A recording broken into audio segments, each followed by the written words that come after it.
Welcome to Keiser Voices, the story of success, brought to you by Keiser University Graduate School, here where the academic world meets personal triumph. Join us today as we dive into the captivating tales of success. Welcome back, everybody, to another episode of Keiser Voices. This is our 99th episode as we count down to 100. And to help us prepare for our 100th episode, we have back a holiday edition from last year. Joining us once again, Ms. Jakelin Miranda from our Pembroke Pines Student Services Office and Mr. Brandon Griffin from our Lakeland Student Services Office. Welcome back, guys. Happy holidays. Happy holidays. Yes, thanks for having us on again. We're excited. We're very excited.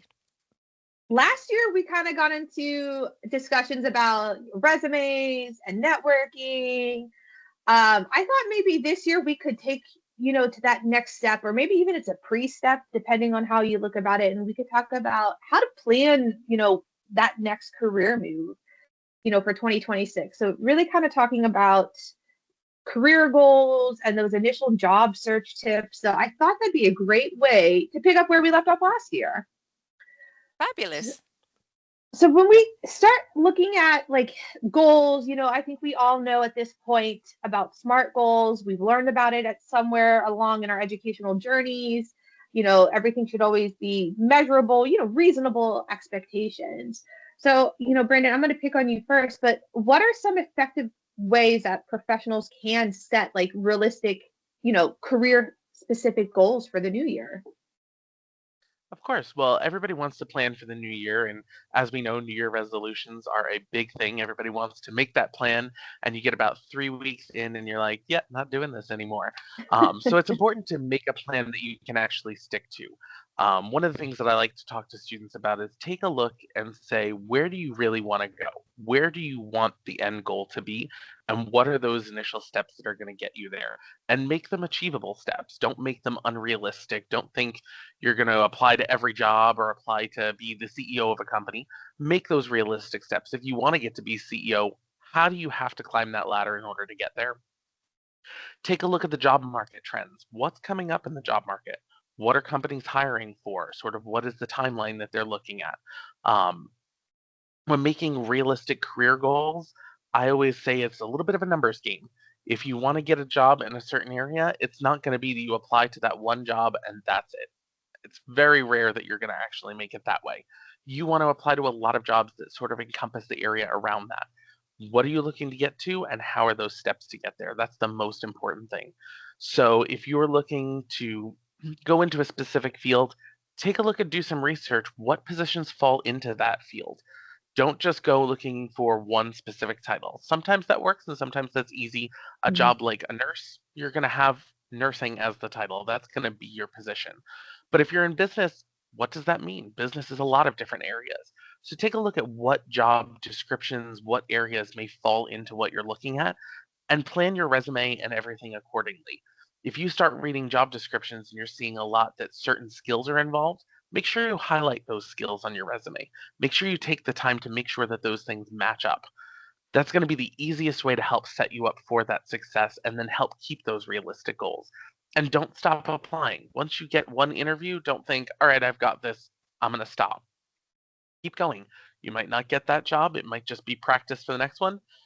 But you want to keep building off of that. You don't want to stop right there just because you've hit the first goal that you may have accomplished. Keep going because maybe that first goal you accomplished in that position, but maybe it's not going to work out, or maybe your plans change a little bit, timeline shift, something like that.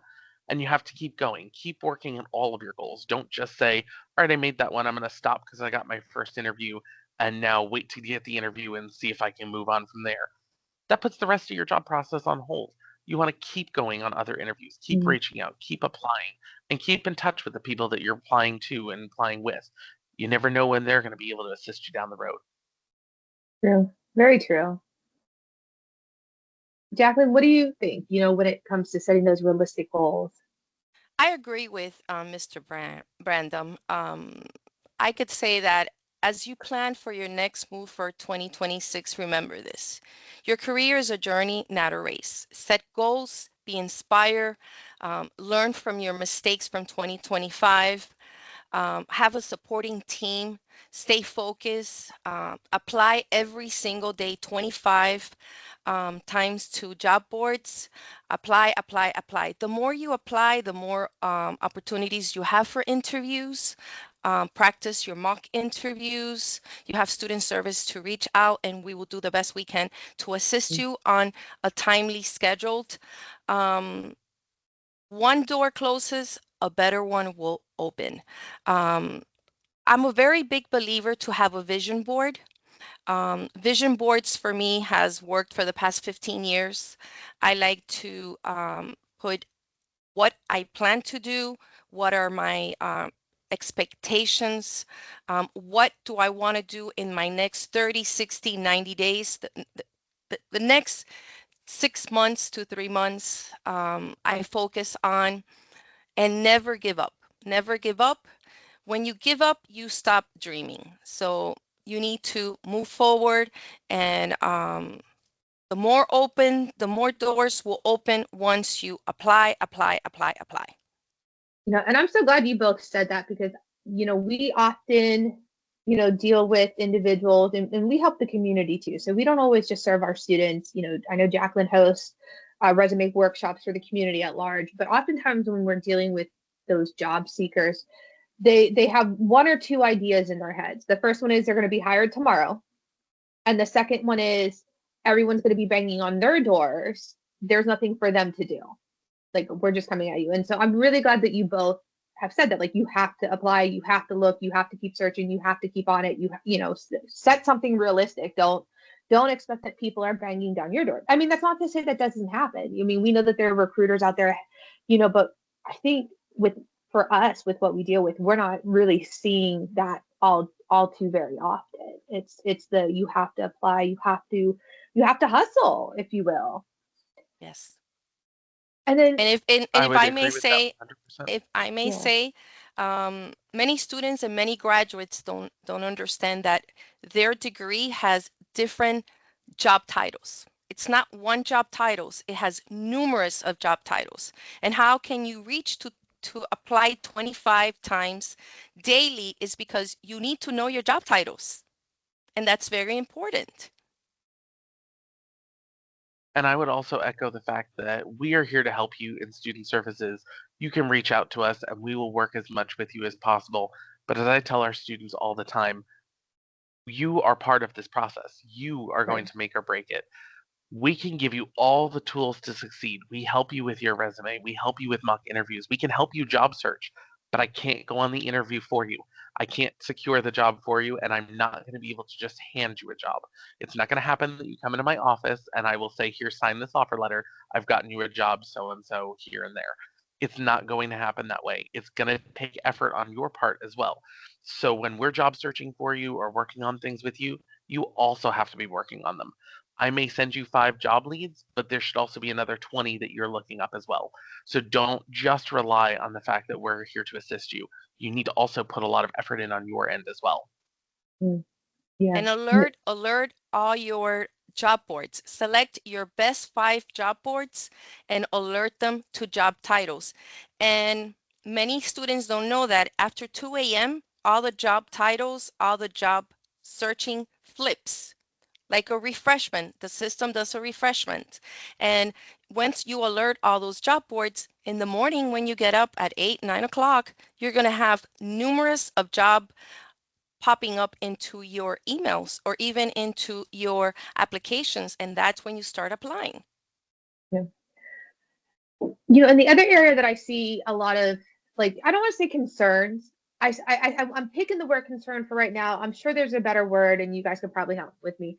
The Challenge? other area, challenge. Yeah, let's go with challenge. I think that sounds nicer than concern. But when we start taking a look at the resume, which we spoke a lot about resumes in our previous episode with Mr. Dennis from Orlando and Mr. George from Tampa. One of the areas that we kind of talked about was skills, but skills aren't a one-time thing. Like, skills are something that you need to develop. You need to see what skills are required to be successful on those jobs. And then, look into, what do I need to work on? And that's part of the goal setting So like, Jacqueline, when you have those moments with these students and you're trying to help them reach that next, career milestone, how can they also be like self-aware when it comes to like the skills needed to that next milestone? I always tell students that once they're in school, the university gives them all the tools of their career, and they build skills as their first day of class. They built new communication skills. They built new listening skills. Those are all soft skills. But when it comes to their career, they're going to build that if they do an internship or they have a clinical opportunities. Skills are built through the process of the education in school. Once they start the real life job, they're going to have new skills. But why skills are needed in the resume is because that's the only way that you're going to sell yourself to your interviewer. Like I always say, a marriage, dating life, skills are the same way. In our last episode, we spoke about marriage and networking and dating, how important it is. So the more you sell yourself with your skills, the more opportunities, and they're going to know you're the right candidate. Um, I always tell students, you need to know your resume from every angle because you're going to have different interviewers' questions. And the more vocabulary you expand during the interviewing process and you show your interviewer that you're ready and you're the right candidate is by expressing your new skills, your soft skills, and of course, your strength. So I believe each student should know what each job description entails and what are the skills that are needed for that job description.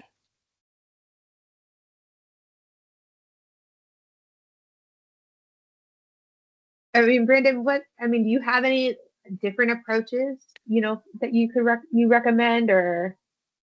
Well, a great point was brought up. Definitely read the job description. They give you a roadmap of what skills you should be looking for, especially if you read something in there that you're not sure what it is. That's a great opportunity to learn. Do some research, find out what program they may be talking about, or maybe what coding program or something like that. Do the research to find out all of the um, details of the job description and what those might be. Another way that I like to go about it as well is talk to people that are in that position. Find someone who may already have that position, who may be there, whether it's at the company you want to work for or at other companies, and find out what are their skills that they have. What do they most utilize? Talk to your instructors. A lot of your instructors have probably been in some of those positions and can tell you what kind of skills you may need and how you can sharpen those skills. Especially if you're in the medical field, a lot of them can tell you exactly what those day-to-day jobs are going to be looking like. Another thing I would say is also network. Do some networking, especially once you get into the job. If you do get that job and you are successful and you're hired by a company, don't just say, all right, I have the skills that I need. Keep going and keep learning. Talk to the people who are in the job, but also talk to the people who are around the job. So every single job that you encounter is not individual. It's going to be working with other people, with other departments. Find out from their perspective what skills are required. Find out from them, what you may need to work with them on or what they may need help with. And that may give you some other skills. Once you start developing those skill sets when you're in the workforce, you can expand your opportunities very quick. And that's how you'll also rise within a company, is learning how every different department, how every different person interacts with your position. You get to sort of learn how the whole big picture comes together, and that'll give you new skills to be able to move forward in your career as well. So Miss Heather, let me do a role play really quick. Uh-oh. So Mr. Brandon, what are Yeah. your strongest skills as a student service director? Ooh, my strongest skills as a student service director. Well, one of those I would have to say is definitely communication. It's something that we require to use in every part of our job, whether it's working with students or working with other departments. Leadership. Obviously, I'm working with a team here and helping them in order to help our students. So you need to be a good leader in order to do that. Other skills, organized. I know you would not think that looking at my office. My office is always very messy, but I always try to be as organized as possible. This way, I know what's going on at all moments of the day. I know what events we have coming up. I know what students we're working with and who we need to help the most, who's getting close to their graduation date and everything like that. I would say those are probably the top three skills that I think are probably most important, but there are hundreds of skills we utilize on a daily basis. Thank you for sharing. So see, he expressed his strongest skills. You're hired. There you go. All right. And I'm sure if we were looking at a job description too, for student services, those words that, Brandon chose were the ones listed on the job description. And hopefully we saw those words, those skills in the resume. Like, we want to see an alignment. Mr. Dennis and Mr. George had like a very good point on the last episode, that those resumes need to be customized, right? They're customized for the jobs. They're customized on your skill set, your experiences. Like, they are customized and individual for every person. But I can also appreciate with some of the stuff that, we've shared so far, like it can get frustrating. It can get like, job searches are no fun. I will also like to put it out in the universe that hiring is not as fun as people seem to think either. I'm currently hiring for 2 positions, and it's not easy. It's not an enjoyable situation. I enjoy meeting people, like, and hearing their stories and having those conversations that you end up having in the interviews. But it's exhausting. It's a lot, and it can get very, very defeating. So, we're suggesting keep brushing up on those skills. We're suggesting you gotta, I think, Jakelin, you were very specific, 25 times a day, apply. It can get frustrating and feel slow and feel dragged out, and I think we also have, I'm going to say it, we're going to get canceled. Adriana and I were talking about this yesterday. I'm going to get us canceled. Is there's a generation 2 out there that also is very like entitled, like everything should have happened yesterday. I come from a generation where, we were, the way we were raised, or we were taught, whatever, however you want to say it, and I'm not meaning it to be in an offensive manner, is, like, you had to work, right? Like, those steps will happen, but you have to work to get there. Nothing in life is free. Nobody's banging down my door to hire me. I'm trying to win them over in the interview. How can we keep, whether it be professionals who are trying to move up in their current job, or people, students, new individuals to the workplace, how do you keep them motivated in this process? If I may step in, I always say motivation is an inner strength. It's like a child crawling and starting to walk and then starts running. That's how I explain it to all my future graduates, and that's how they should see motivation. Right after you graduate, you have to keep yourself motivated. I always tell my students, think of the 30, 60, 90-day plan. The 30, 60, 90-day plan is very simple. Do you want to get higher in the next 30 days, 60 days, or 90 days? So if you want to get higher in the next 30 days, if I may say, that's why I tell them, select 5 top job boards and apply 25 times. If they're motivated, they're going to apply 125 times a week. You must be saying, wow, Ms. Jakelin, that's a lot. Well, guess what? In the next 2 weeks, you're going to get a lot of calls, a lot of emails, and you better be ready for start interviewing. Why should you be motivated? Because you're excited. You just finished a beautiful career in a great university, which is Keiser University, and you have all the tools necessary to be a professional. Motivation is one. Think of everything you're going to accomplish by getting higher in 1 year. Your family growth is going to grow. Your bank account is going to grow. Your skills are going to grow. Of course. So what better way to be motivated than you're ready? You came to school for an education. You came to school to earn a degree. What more motivation than stepping out of your comfort zone and start applying, and be motivated for those interviews. I do come from another era, I would say. um, Thinking back at what you said, um, you have to understand, you cannot be a CEO of a company if you don't start from the bottom. Mm. Because I could tell you my own personal experience. I was 29 when I sold my business after 12 years. And my father was like, wow, you're going to start out there now. And I said, I want to start from the low. I don't want to be a corporate president. I want to be a secretary. I want to learn new skills. I want a new role. And that is where I actually went into a higher education. No, I was not a secretary, but I was a normal, yes, I was a normal staff individual.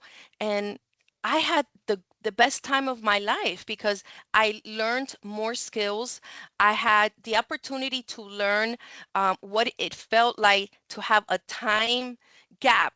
When you're a business owner, yeah, you have to be there at 8 o'clock in the morning, but if you come in at 8:10, nothing happens, right? Well, I had to learn that I had to be there 10 minutes earlier, you know? So motivation for me is going out there and having the opportunity to learn something new. Statistics says that every 10 year we want a new opportunity. And it's true because I experienced it myself at 30 years old. I wanted a new challenge because I didn't want anymore to be a business owner. And many people, they do higher education degrees because they want something new. So if you want it, you have to go after it. And you have to think a child starts crawling, a child starts baby steps, then he starts running, and then he's off. So it takes a little time for everything. And that motivates me. The fact that I'm going to start crawling again, I'm going to start baby steps, I'm going to start running, and then I'm like Speedy Gonzalez, let's go, you know? So that's my motivation. I believe that it doesn't matter what age you are because all of our souls, I mean, I feel I am 20 years old every day, believe it or not. And that's who I am. But if you look at yourself inside, I know what I want in my next 3 years. So sit down now that the 2025 is going to be over and say, let me get all these tips from this podcast and let me put them in action. So get yourself ready and put them in action. There you go. I love it. I love it. I come from a slightly different generation. I come from the Or era. generation where everybody was given a trophy era. Yes, I Oh, come where Brandon. everybody was given You're a making the given a rest of us feel trophy for old. participation, and I get a little bit into the generation of instant gratification. So it can be hard. This is something that I personally struggled with when I was doing my job searching several times. Of you're applying to job after job after job, and maybe you've applied to 100 jobs and you've gotten 100 rejections. And it gets hard after a while hearing no so many times. There's only so many ways that companies can word that rejection email, and I'm pretty sure I've gotten them all. Um, and you start to doubt your skills and abilities in some ways. I at one point started to I before I was getting this job, it was all right, I'm applying to things and you start to doubt your abilities and you start to look and change what you're looking for. I at one point had gotten into I was applying to jobs that only required a high school diploma when I have a master's. Um, master's degree, high school diploma, very different jobs that I was Yeah. applying for. You got to remind yourself that number one, it is a game of numbers. So you can't let it get you down when the numbers aren't going your way. The more jobs you apply to, it's natural you're going to get more rejections. But take a look at why you're getting those rejections. Is it because you're not qualified, or is it because your skill set doesn't match? Or is it because maybe you need to do a little bit of improvement on that resume? Make it more closely aligned with what they're looking for so that you'll get picked up quicker and that you'll get those opportunities for interviews. But another thing that I like to remember is that rejection can happen for a lot of different reasons. you don't know why you're being rejected from these positions a lot of times. It may be that that wasn't the right position that you applied to. Sometimes maybe you applied 2 weeks after they posted the job and they've already gone through most of the hiring process and they've got their final candidate and they haven't been looking still, but the job is still posted. You wouldn't have known that. Maybe you're overqualified for the job. Maybe you're just not exactly what they're looking for. I always say try not to have their conversation for them. Don't look at a job description and say, oh, I can't do this. I'm not going to apply, or oh, I'm overqualified. Apply to everything and they will decide whether they want to interview you or not. But remember that rejection happens for a lot of different reasons. It's not because you're not a good candidate or that you don't have the right skill set. It may just be because the timing that you're doing this in didn't happen to work out for them. Maybe they had an internal candidate that they wanted to hire, but they posted the job and they were just seeing who else was applying for it. Or maybe it's the wrong time of year. Think about that as well. You know, a lot of jobs are more hiring during certain times of year than others. That's something that we've been working with our students on right now. We've been checking the job boards every day, seeing what's posted, and fewer jobs are being posted right now during the Christmas season because everybody's wrapping up their year. But we know that's going to change come January. So don't get discouraged that you're seeing only a couple of jobs being posted. Know that, hey, I'll apply to those and I'll keep working at it. And in January, I'm just going to have to hit it even a little harder. So remember, it's not just because, oh, you know, I'm not a great candidate. You know, don't lose sight of the value that you still bring. Keep that motivation going. Try to dig deep in those times and say, no, I'm still a valuable candidate. And sometimes you need to talk with other people about it and just say, hey, I'm experiencing this kind of struggle with getting my job. Maybe it's your professors, maybe it's student services, maybe it's, you know, family members, and say, I'm kind of struggling here. I don't see what's going wrong or why I've applied to so many jobs. Do you see something that I'm missing? Because everybody has a different perspective. I may be able to take a look at your resume and say, hey, you know, you've kind of worded a couple things weird here on your resume. Maybe you need to adjust that, and that might be what's causing the problem. Or maybe I happen to work in that industry or have worked in that industry, and I know December is not the perfect time for hiring, but January is. You know, it's right around the corner. Make sure you get those applications in. So when recruiters start coming back from the Christmas vacation, they're seeing your resume already in the system. So definitely try your best not to get discouraged because I know it can be easy when you want everything right away. I blame Amazon a little bit on that one of you learn that you can have it almost same day delivery sometimes, but jobs don't work like Amazon. Yes. So know that it's going to take some time and you're going to get some rejections before you get to that final success. But the best part about that is that makes that success so much better. When you finally do get that job, you get that interview, and you're able to say, I built it, I did it, I have a career now. It makes it so much more rewarding because you weren't just handed it. It wasn't just instant. You put that time and effort into it, and you showed that you have the dedication for it. Correct. If I may share a quick story. I got hired here at Keiser University in March, but my interview actually happened December 31st. I got a call December 30th at like around 1:30. I was on my way to Orlando for the holidays when they said to me, "Can you come in tomorrow at 2 p.m. for to meet with the campus president?" I was like, okay. I was driving. I was already close to an hour and 45 minutes away from my home. Well, I said, of course, I'll be there at 2 p.m. And I drove back to my home and got ready for my interview December 31st at 2 p.m. Many companies hire at different time zones. And many people believe December is not a good month to apply. I'm going to tell you from my own experience, it is a good month. Well, I applied to the position like 3 weeks prior, close to right after Thanksgiving. And look at me where I'm at now. So I believe when the open position is open, it doesn't matter if it's on the beginning of the year or the end of the year. It's when the company truly needs a new candidate, you're there, you know, and that is why it's very important to search daily for those job opportunities. And that's what should keep you motivated. The searching, the searching, the searching. Let's move on. Let's keep on, you know, and believe it or not, they will call you.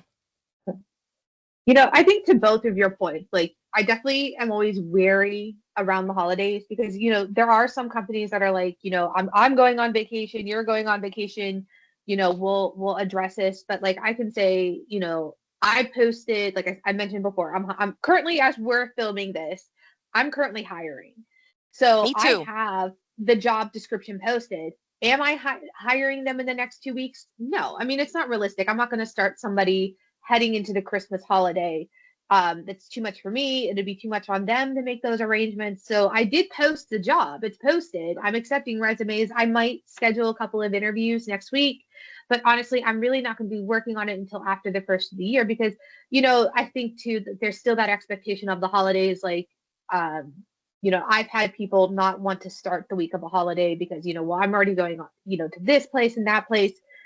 I know I don't have PTO yet, so it kind of. But again, every company's different. They might still do parts of it before or during the holidays. So we're 2 weeks.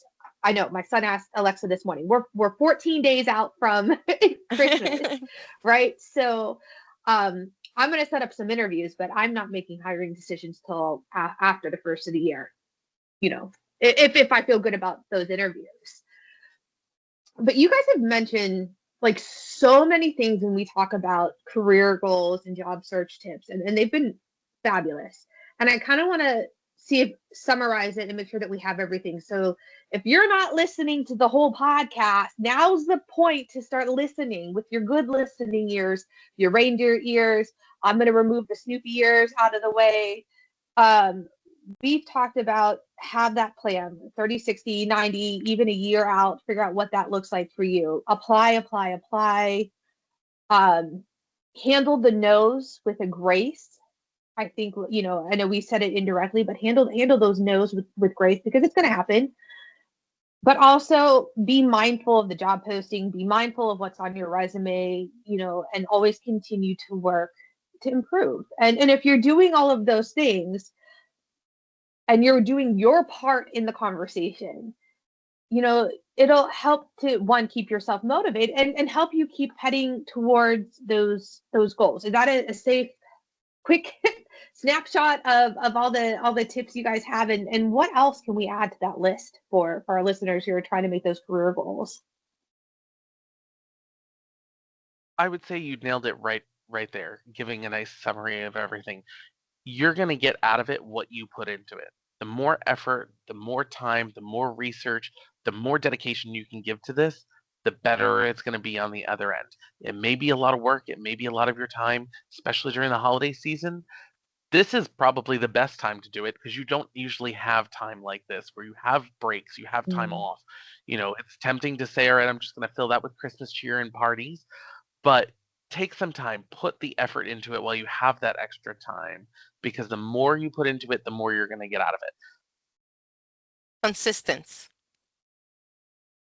Mm-hmm. Those are fabulous.